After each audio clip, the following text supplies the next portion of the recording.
So, welcome to the podcast. A guy who's pretty familiar to a lot of folks in the piping scene, Andrew Douglas. How are you, sir? Are you well? I'm doing really well. How are you? The best, mate. The best, yeah. It's a Saturday evening here. I've just ate my own body weight in Chinese. It's brilliant. Ooh, I did that last night. Has to We've be got done.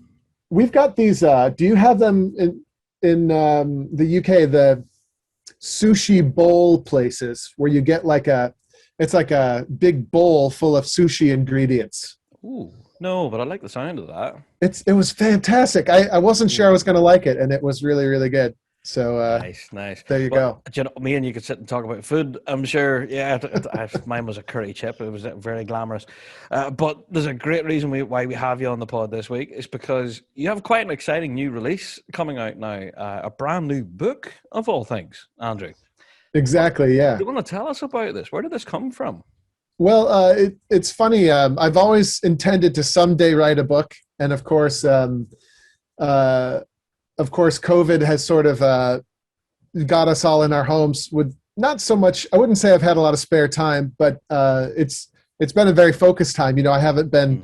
I haven't been back and forth to Scotland playing in the band, and I haven't been doing too much out in the world. So I Mm. was able to kind of sit down and focus, and I also really feel like myself and my team at Dojo University, we've really started to turn the corner insofar as Mhm. exactly what should learning piper do if they're beginning, or I think most common, or the real reason the book was written is like I think a lot of pipers find themselves a bit stuck, and Yeah. they don't really know how to get unstuck. They don't know, you know, exactly how far they have to go back in order to correct some of the problems that they're experiencing. So I finally had all the pieces. So I decided to sit down and do the book. I also, by the way, Hmm. shout out to Camille, Yes. Shout out to Camille. sometimes known as Aussie Broad. Yeah. But I've gotten to know Camille a bit, and she helped me write the book in a way that's far more coherent than it would have been if I tried to do it on my own. So I found a co-author as well, which might have been what really set the book in motion and Yeah. actually gave it a chance. Yeah, I see. So Camille sort of give it that final shove, Andrew, to get it produced. Yeah.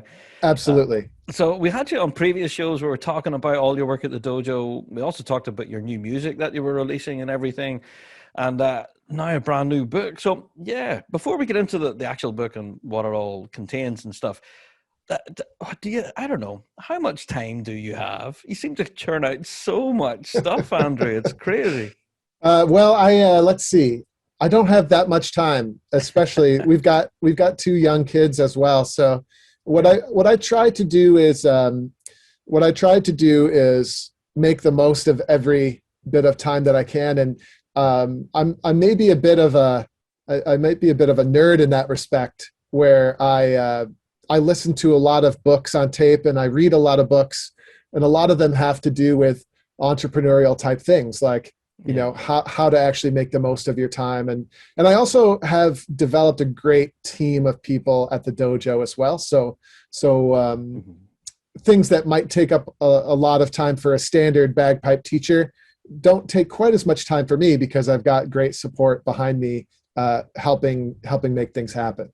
There you go. You see, and we have took a leaf out of your book as well, because it used to be just me doing all of this, but thankfully now I've got a bunch of folks behind me who help a big deal. Yeah, Well, the background you've got there is incredible. I know it's It's pretty slick, wonderful. isn't it? Yeah. Yeah.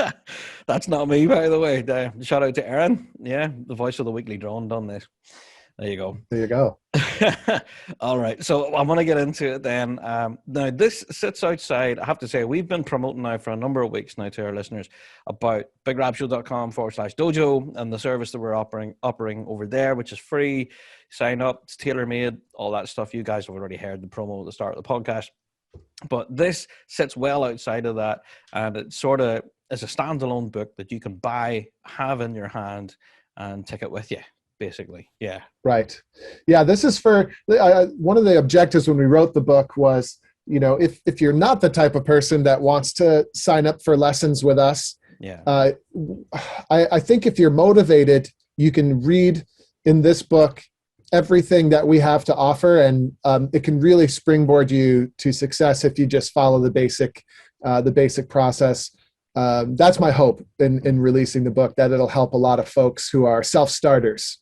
There you go, indeed. And if anything, we're going to get into the book now because, I'm a learner. I have been learning since October 2019, I think. Yeah, So yeah. I'm now starting to make that jump from practice chanter onto pipes now, and I'm finding it quite difficult. And obviously, having the pandemic and stuff doesn't help either because there's no hands-on thing. So things like this is really invaluable. So there's 3 parts to the book, and I've read it. I've seen it, a kind of a pre-production copy, full disclosure. Yeah. And, Well, and before, I just want to say how honored I am that you took the time and you read through it and you came back with some great thoughts. And so not only are you an important piping personality, but because you're a learning piper, I was thrilled to hear your feedback. So thanks again for doing that. No problem, man. And that's what I actually gained quite a lot from this. And so there's 3 parts altogether that encompass the whole book. Part 1, rethinking how to learn the bagpipes. And that's right at the very beginning. So you rethink about how you learn. Do you want to talk to us about that first part, first of all? Yeah.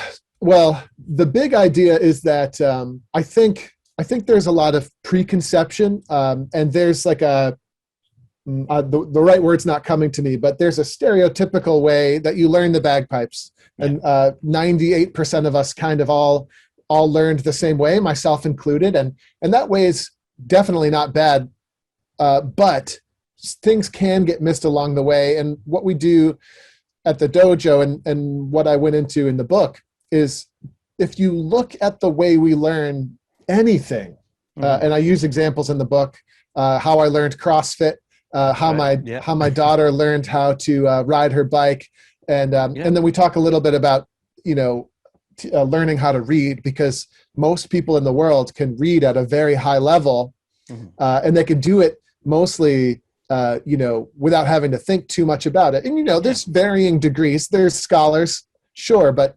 most of us can read at a strikingly high level. And how do we get there? And we kind of dig into that, and we look at it, and we break it down into some common sense things, which help give us real clarity as to what we should be trying to do when it comes to learn the bagpipes themselves. It really, for me, it helps decode the puzzle. And I think for the average learner, it could be eye-opening as well, if that makes any sense. Definitely, Andrew, it does, because this is where it really struck me with the book. Whenever I opened this, I thought, okay, it's a bagpipe instructional. Here we go. How to put hemp on your drums, how to blow the thing. No, this thing gives real world examples of how you learned how to do something. And yeah, I think I mentioned it to you earlier. It does dispel the myth. Sometimes people think of bagpipes, this great mysterious instrument that no one can play, but you really do kind of clear through all of the jargon and all the rest and say, no, just do this thing. Do you know what I mean? Yeah. and I think that's exactly right. And I think it would be a mistake to talk too much about the details. As a matter of fact, I actually took some of the details out of the book, and we have detailed online resources that we include for free with the book, because I didn't want to talk about hemping, because I wanted to talk about the idea behind it. Like why is hemp so important? And then I think if you understand why it's important, then the actual technique involved in hemping your pipes the right way will come out in the wash, as we sometimes say. That's it, indeed. Yeah.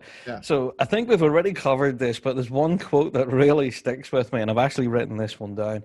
It says, "There comes a point where you need to stop just pulling people out of the river. We need to go upstream and find out why they're falling in." Yeah. That was one from, was it Bishop Desmond Tutu? Yeah. And I actually, I first heard about that quote in the book Vagabonding, and I can't remember the name of the author, but it's a book that Tim Ferriss always recommends. And the book is, it's sort of about wandering around in the world and seeing new things, but the book is rich with so much really interesting insight.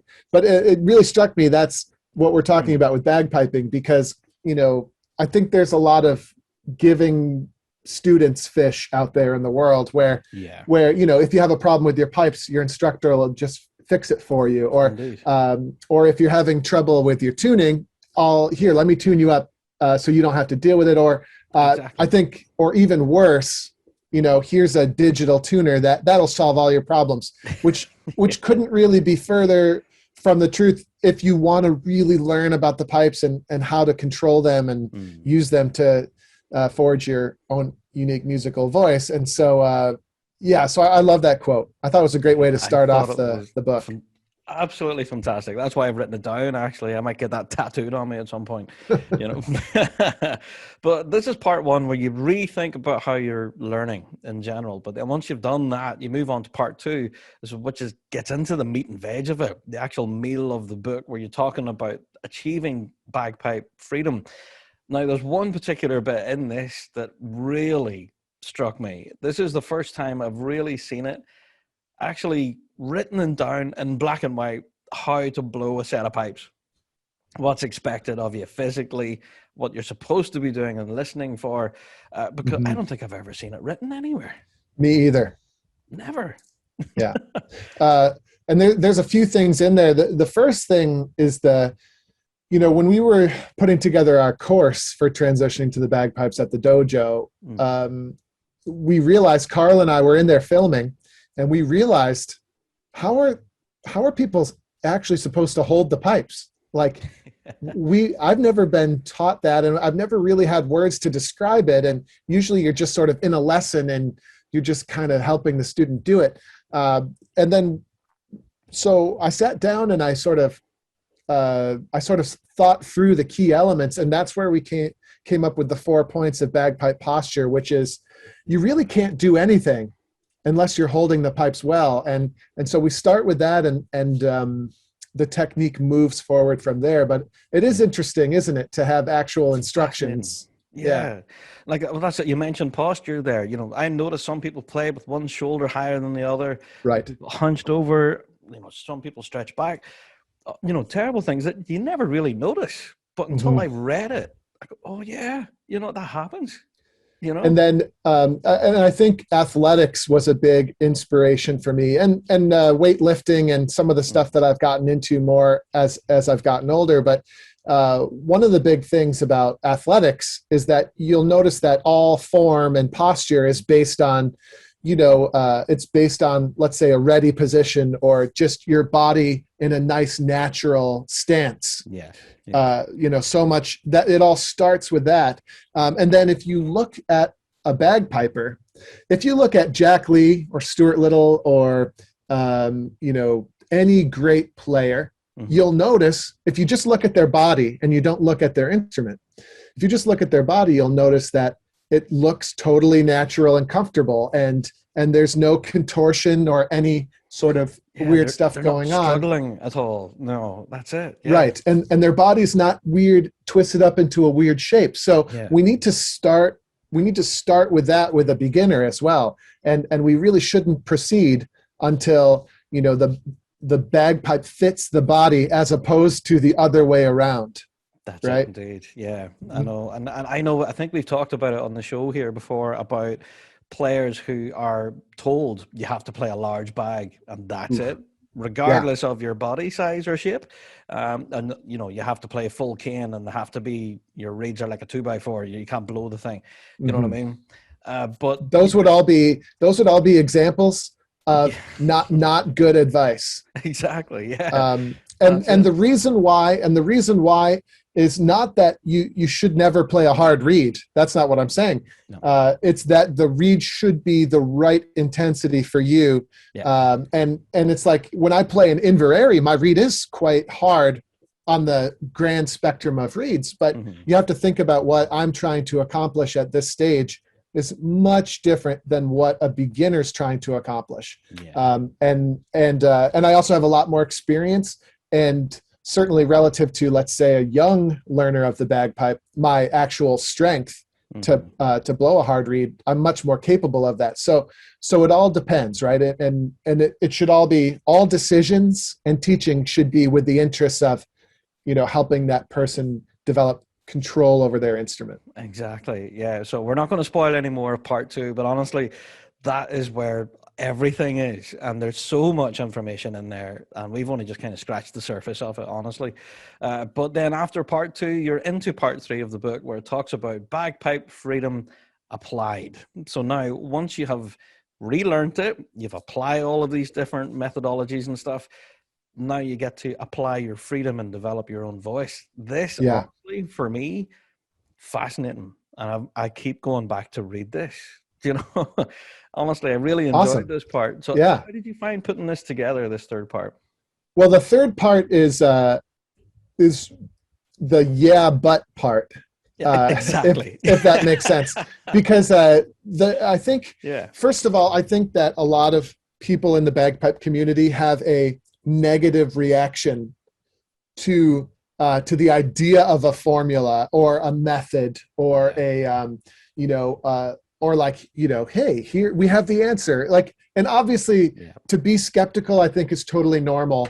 And so once we go through all the details of our methodology and our process, it's important to then sort of apply it to real world situations and illustrate how it works. And so that's really what part 3 is all about. My favorite chapter to write was the pipe band chapter. I was just going to say about chapter, with the pipe band stuff. Yeah, exactly. And for me, this whole thing was born out of necessity when I took over the Oren Moore pipe band in roughly 2008. Where I was now in charge of trying to take a band from grade 2 to grade 1, and trying to figure that out. And it was a very turbulent period of time, because I had an idea. Well, I knew what I wanted things to sound like, but how to get there was very challenging. And the big discovery that, which might seem, I'm sure people will think, well, yeah, obviously, Andrew, that's obviously it. But it took me a while to figure this out, which is, it's not the number of band practices that you have with your pipe band that's going to move the needle forward. It's the quality of individual player that you have. And so once we shifted focus from trying to have more band practices and just keep, once we shifted focus to asking the individuals to all increase their level of play, and flexibility is a big part of that. Coachability and flexibility. Once we asked people to do that, the band very noticeably improved very rapidly. There you go. And applied those things, and you noticed that a sudden lift in standard and all of that. Fascinating. Honestly, throughout reading all of this book, I have to say it's not a by the numbers sort of pipe band piping instructional. Okay. And it's not something that you would read start to end and expect it to be dots on the page all the time, is what I kind of envisage piping instructionals. There's very little of the dots on the page, although it's in there. You do describe the mysteries of dot and cut and all the rest. I think the big idea for me, and this has always been the big idea, is that I think that when we decide to learn the bagpipes, it's with self-expression, or it's with expressing yourself in mind. So we see the bagpipes, and I think for me, certainly, it captivated me, and it captivates people for different reasons, and that's so you might be into it for different reasons than me. An example would be, I never really was interested in the bagpipes because of its military background, let's say. Just as one example. And I certainly when I began, I wasn't that interested in pibroch yet. But it was just this, it captivated me. And the promise, when you get involved with the bagpipes, that the promise that you think you're being made is that it'll be an amazing vehicle to express yourself. But then you end up getting stuck along the way, where you can't actually achieve that expression that you're looking for. So the big idea here is, and it's like you said, there's not tons of dots on the page here. What I want to do is give people the best way of thinking about it to ultimately achieve whatever it is they want to achieve. right? Which can Yeah. be different, but the fundamentals are the same regardless of what you're interested in achieving, whether you're a bagad piper, a pibroch player, a military marching band style player, solo player, or even if you just want to play Amazing Grace at your friend's birthday in a couple of years, and that's really the extent of your interest. Yeah. The fundamental ideas remain the same regardless. And then this book is sort of a roadmap through those fundamentals. It really is. And if anything, Andrew, I hope you don't mind me saying, but it kind of lets you know about you personally. There's a lot of real personal examples of yourself in here. Is that something that you kind of deliberately injected into the book, your own personal experiences? I like books. I like books that do that. I think that was part of it. So I like books that show how methods are really derived from personal experience, and that's really it, right? I mean, I think most instructors would be lying if they said the vast majority of their teaching didn't come from personal experience. Yeah, exactly. And I also wouldn't want a teacher that's just transferring information from someone else to me. I prefer it to. And I don't really know if there is another kind of teaching, certainly not effective teaching. So effective teaching is the teacher actually helping you understand via their own experience how they've figured these things out. Indeed. So I have to say, even for those drummers out there who might not be interested in all the pipe and instructional stuff, even if you're just interested in Andrew, you can go and read this book and find out more. Yeah. I as it turns out, it's funny. As it turns out, though, 25 years of playing all over the world, a lot of stories sort of came out of the woodwork, and I think they're good. I don't think they're too self-indulgent either. It's all of the anecdotes are related to what we're trying to get across in the book. That's it. They all have a point. Definitely, and they're always on point of what that particular topic is in that chapter. So I have to say, I'm a huge fan of this book. Honestly, whenever I got my, pre-release copy, and I read the first couple of chapters expecting it to be an instructional and found it to be something totally different. And that was a huge surprise. I ended up reading the whole thing after a couple of days. So I think I loved it. Yeah. And I think that's what that's what I liked about Rhythmic Fingerwork. Which is a Jim McGillivray's amazing exercise book. But what's funny is most people I talk to, they haven't read the first few chapters of the book, and reading it was so enjoyable. And anyway, the book was written with that in mind, what you're sort of saying, Rab, which is I was picturing pipers sitting down and actually enjoying reading about how to improve at piping, like the font size is nice and readable, I hope, and but then mixing some stories in there and sort of getting you to think about things in a different way that's actually entertaining and enjoyable. That's a rare find in the piping world so far, I think. 100%. I agree. Yeah. So I have to say, with that in mind, we have talked about the content of the book, but guys, we have not really talked about anything that's in the book. There's so much to unpack here. So yeah, I have to tell you then, where can folks go and grab a copy of this then, Andrew? When's it coming out? So we're releasing the book for pre-order starting this week, and I'm not sure the exact date this will be released, Rab, but if you go to bagpipefreedom.com, the pre-order form will be there, and regardless of where you live in the world, you should be receiving a signed copy the week of July 4th, if all goes well, and certainly wouldn't be much later than that. But that will be the only way you can get a signed copy is to pre-order. You can get paperback or hardcover, which is kind of exciting. Nice. And it's all available at bagpipefreedom.com. There you go. And the 4th of July being the release date with Bagpipe Freedom, was that intentional?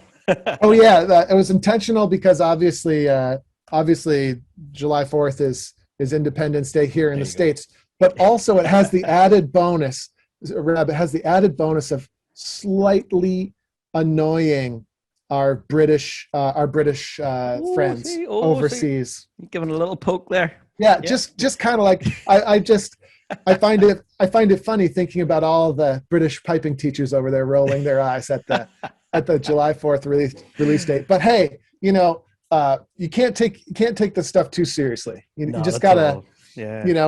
it's like, oh, when should we release the book? Oh, gee, I don't know. And then I was like, wait a minute, July 4th is coming right up. So perfect. Yeah. Well, as folks are lighting their barbecues and their fireworks, then you'll also be, downloading this book or getting it in hard copy and stuff.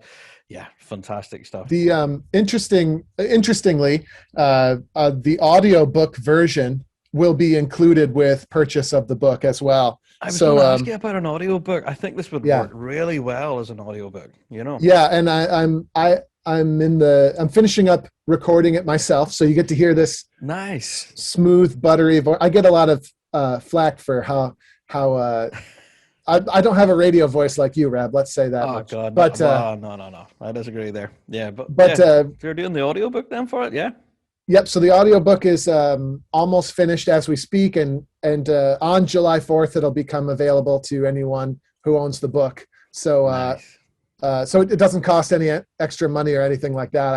I like audiobooks quite a bit. So I love them. Yeah. When I'm driving around town or what have you. So that'll be available. With the book. I don't think in the short run there's not going to be an electronic version of the book. So the hard copy is the way to go. There you are. No, perfect. So with the book and everything on the horizon, I want to wish you the very best of luck with it. I would really encourage all of our listeners to definitely check it out. And if you're in any way curious at all, take advantage of our ongoing promotion that's happening at the moment with those tailor-made lessons. We've got a lot of feedback from those, Andrew, saying that they're really invaluable. Folks sign up because they're curious, it's free, and I've got nothing to lose. And then they find, hey, I'm about 3 weeks into my practice, and I'm suddenly getting better here. You know, it's great to hear that. So are you hearing that as well from your programs? Absolutely. It's what keeps me interested and motivated. Is that we really are seeing incredible results, and it's difficult because typically our students are not going to go on to become double gold medalists. Typically not. So, although I would love any aspiring gold medalists out there who'd like to experiment with a different approach. Call me. I'd love to have some high level players get involved with our basic methodology, because I do believe it could really help. But with that said, mostly beginners and intermediates, they're unsticking themselves and they're starting to gain momentum, and they're starting to be able to achieve musically what they weren't able to do before. And so it's very, very exciting. Yeah, fantastic stuff. So take advantage of that, folks. It is there now. thebigrabshow.com/dojo. There you go. So, Andrew, what's the website again then for folks to pre-order your book again? It's just bagpipefreedom.com, but I'm sure we could put a little extra link in the bigrabshow.com/dojo as well, right? Can we maybe do something like that? Yeah. Of course we can. Yeah, that sounds perfect. There you go. bigrabshow.com/dojo. That's where you go and get it, folks. So, Andrew, I have to say, you're an incredibly busy man, and I know you will not sit on your hands for too long. Now, this book is out. What's the future hold for you guys at the dojo? I don't know. I don't know if I'm ready to announce it yet. Oh, you're working on stuff then? Let me see. Well, the next thing, I think, I'm trying to see if I can give a clue. The next thing on the horizon, let's just say there may be some branching out on the horizon. Ooh. That's all I've got. That's all I've got for now. Because there you go. Yeah. That's all I've got. That's fantastic. Andrew, honestly, thank you for taking time to chat to us. And this book is incredible. I do think it'll have a big impact on the piping scene, not just in the US, but also internationally, definitely. I hope so. And like I said, I hope even if it's, even if we don't convert a lifetime customer out of the book, I hope that it's a valuable addition to your bagpiping shelf and something that you can refer to when you're feeling stuck. Definitely, definitely. So congratulations to yourself and Camille, of course, in the production of this book. And yeah, we wish you well. Absolutely. Thank you. Thanks, Andrew. I'll chat to you again. All the best.